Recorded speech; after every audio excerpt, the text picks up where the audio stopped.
Good evening, everyone. I'm so proud to be here, and this is why I'm so proud to be here, because I am one of the comics lineup starting the Cute Wednesday tonight. Yeah, that's the English way to say Rabu Unyu. It's Cute Wednesday. Welcome to Cute Wednesday. Because we are still in the New Year celebration euphoria, I'd like to say Happy New Year to all you guys here. Happy New Year to, oh my god, Happy New Year, gorgeous. We have some handsome people over there. Happy New Year, buddy. And we only have some boys back there. I'm pretty sure that you are single. Don't worry, you're gonna be single all this year. Happy New Year and happy old Sam shit.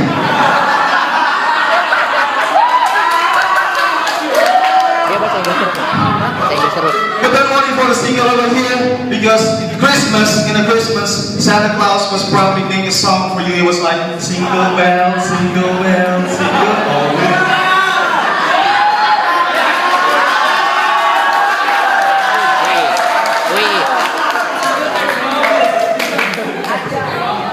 Hey, look, this is a religious girl, religious girl wearing a headscarf. What's your name? Titi. Is he your boyfriend? Is he your boyfriend? No? Good. Fuck him.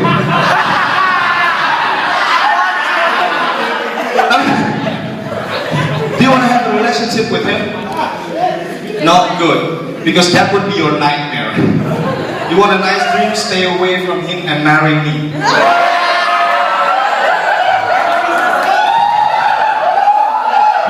And that would be your biggest nightmare. Anyway, having a relationship with that kind of girl is difficult, because we cannot touch her. If we touch her, we go to hell. We cannot touch her directly. Hi, assalamualaikum. That's the way we shake hands with her. We have to activate the Bluetooth.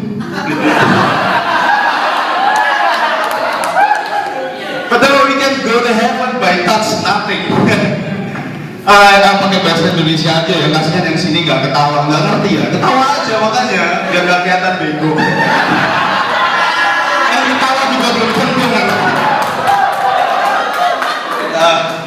Anyway, tahun ini banyak banget, bener kata Panbul, banyak banget yang jomblo tahun 2013. Kalau nggak salah saya pernah baca juga di timeline Twitter, perkembangan jomblo selama 3 tahun terakhir itu berkembang pesat.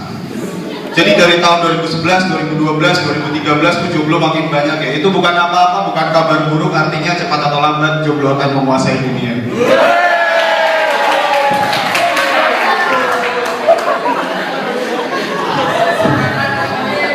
Dan saya sendiri sebenarnya jomblo.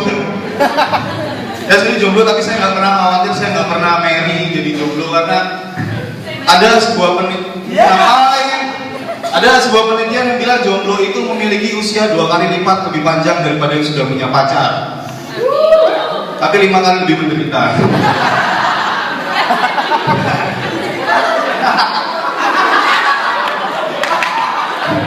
Kecoa. Dan gini ya, saya tuh jomblo karena cewek itu punya banyak alasan untuk menolak cowok, kan? Cewek itu punya banyak alasan untuk menolak cowok. Salah satunya gini, misalnya kita udah PDKT nih sama cewek, terus kita tembak, nggak taunya dia udah punya pacar, kan nggak enak ya. Terus misalnya cewek itu kita tembak, nggak taunya dia udah punya gebetan. Atau misalnya kalau nggak punya pacar, nggak punya gebetan, tapi lagi nggak pengen pacaran. Jujur aja, saya tuh seorang laki-laki yang prinsipnya tegas. Lebih baik jomblo daripada nikung pacar orang.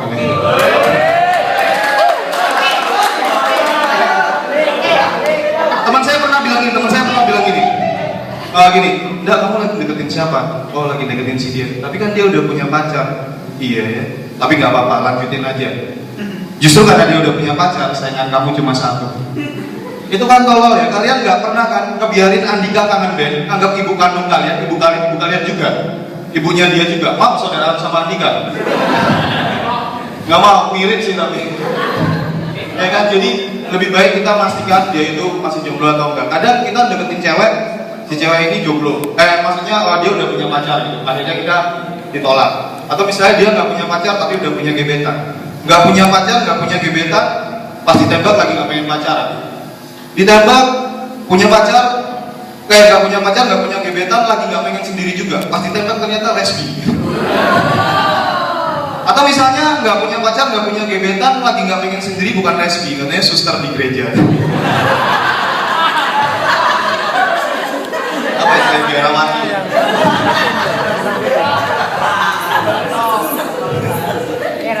Dan ya itu sebabnya saya tahun ini jadi jomblo aja, cuman saya termasuk kategori jomblo yang pesimis gitu ya. Karena pengalaman saya ditolak sama, bukan ditolak, diputusin tuh 3 kali. Ini true story ya, ini bukan rule of 3 tapi ini true story. Saya pernah pacaran 3 kali dengan cewek yang berbeda, tapi bukan dalam waktu yang bersamaan. Enggak, saya nggak sebrengsek itu, saya bajingan. Pacar saya mutusin pertama, ya pacar saya yang pertama tuh mutusin saya dengan hanya cuma lewat SMS. Bayangin aja gimana sakitnya diputusin cuma lewat SMS ya kan. Dan kalimatnya tuh suka berbelit-belit. Misalnya yang pacar saya pertama nih, saya masih ingat banget kalimatnya. Bukannya aku nggak sayang lagi sama kamu, tapi bla bla bla, akhirnya putus. Yang kedua juga sama gitu. Kamu baik sih, tapi bla bla bla, putus. Yang ketiga kalimatnya mainstream banget. Kalau jodoh kita ketemu lagi. Nah, sampai pada akhirnya saya dapat pacar juga, alhamdulillah. Dan dia pacar yang sesuai dengan kepribadian saya, tegas. Dia sangat tegas orangnya, termasuk tegas dalam mutusin saya lewat SMS. Dia mutusin saya cuma dengan satu kalimat, hari ini kita putus. Bukannya aku nggak sayang lagi sama kamu, kamu baik sih. Kalau jodoh kita ketemu lagi.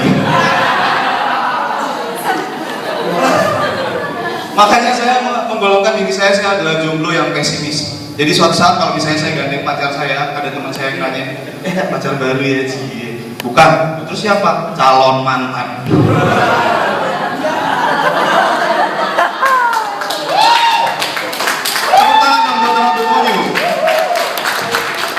Nah, sebagai jomblo juga sebenarnya kalian yang nggak jomblo di sini sebenarnya enak kok temenan sama jomblo. Temenan sama jomblo itu kalau dilihat dari sudut pandang ekonomi itu mereka efisien orangnya, efisien banget. Sekarang kita lihat dari sisi pengeluaran mereka, apa sih pengeluarannya? Ya kan, paling cuma buat beli sabun sama lotion.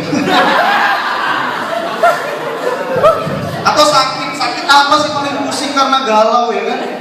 Atau paling berat nih sakitnya asam urat. Paling berat sakitnya asam urat juga gara-gara berdiri kelamaan di kamar mandi.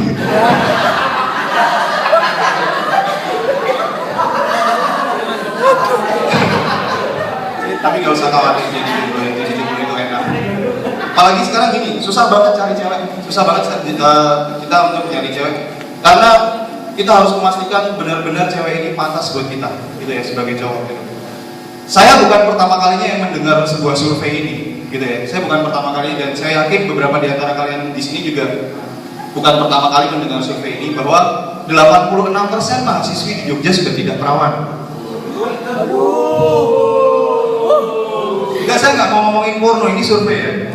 86% mahasiswi di Jogja sudah nggak perawan. Ya buat saya sih memangnya kenapa? Ada nggak mau perawan aja kita nggak percaya. Nggak, dalam arti gini, 86% mahasiswi di Jogja sudah tidak perawan. Ini survei yang bohong. Survei yang bohong. Kenapa bohong? Kenapa yang dijadikan survei hanya perempuan? Ya kan, itu namanya mendiskreditkan kaum perempuan, ya kan? Padahal perempuan itu punya hari emansipasi, betul? Dimana hari emansipasi itu perempuan ingin sama dengan lelaki, baik dalam urusan pekerjaan, menjadi pemimpin, dalam urusan karir, ya kan?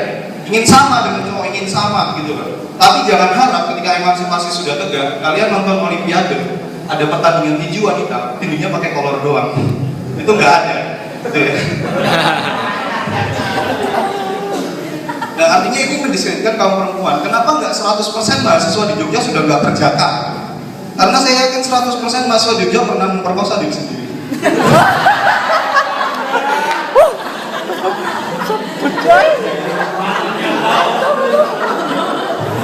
Dan survei semacam itu akan merubah perilaku cewek terhadap cowok. Kalian nggak pernah kan lihat cewek datang ke kampus dengan memamerkan keperawanan, nggak ada.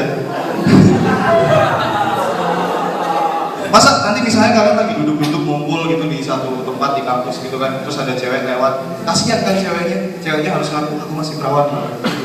Terus kalian yang rame-rame bilang wow.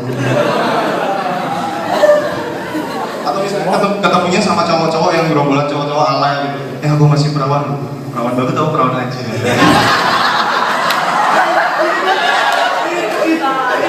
misalnya ada cewek yang ketemu sama saya, dia ngaku nggak perawan pun, dia akan seperti aku udah nggak perawan. Memangnya kenapa? Kamu ngaku perawan aja aku nggak percaya. Tapi aku tetap terima kamu apa adanya. Tapi untuk survei ya, untuk survei. Karena di Indonesia itu nggak ada manusia yang bisa mengetahui cewek masih perawan atau enggak tanpa melakukan hubungan seks, kecuali Bupati Aceh. Cuma dia yang bisa menilai atau menjudge wanita itu masih perawan atau tidak hanya lewat bau mulut. Jadi ketawanya jangan kenceng-kenceng yang cewek. Nanti kalau kenceng-kenceng ketahuan bau mulutnya. Dan kebayang gimana cara surveinya, coba? Gimana cara surveinya? Mungkin gini ya, suatu saat ada lembaga namanya LSKW. Selamat siang, Mbak. Saya dari LSKW. Apa itu, Mas? Lembaga survei keperawanan wanita. Wow. Di sini ada angket yang harus Mbak isi. Harus banget apa harus ada? Rasa cerewet siapa? Jadi ada angket yang harus Mbak isi, ini kuesioner, pulpennya saya pinjami. Dan untuk alat indikator keperawanan Mbak, saya punya error. Ini ada manualnya nanti Mbak. Ini kan absurd kan? Mau disurvei? Atau masnya juga boleh untuk studi banding. Oke, terima kasih, sekian dulu teman-teman.